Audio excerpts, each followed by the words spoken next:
Friends மகாநதியில் இன்றைக்கி என்ன highlight பார்க்கலாமா? நம்ம விஜய் வந்து தாத்தாக்கு வந்து ஃபோன் பண்ணுறாருங்க. ஃபோன் பண்ண உடனே தாத்தா வந்து, டே விஜய் எப்படிடா இருக்கிற? நம்மோது தாத்தா அங்கே எதுவும் பிரச்சனை இல்லையா தாத்தா? அங்கே யாராவது வந்தாங்களா? நம்மோது இங்கே போய் வராத இருப்பாங்களாடா?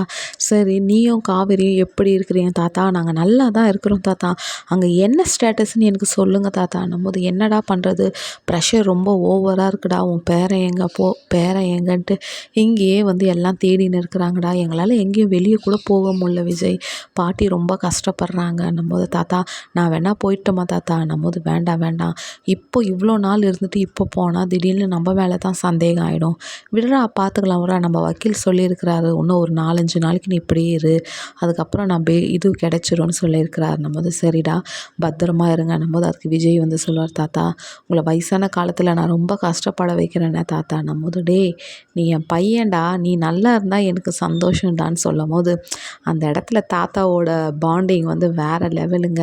விஜய் வந்து தாத்தாக்கு என்ன கைமாறு பண்ண போகிறாருன்னு தெரில. சப்போர்ட் பண்ணுங்கள் ஃப்ரெண்ட்ஸ். Thank you all.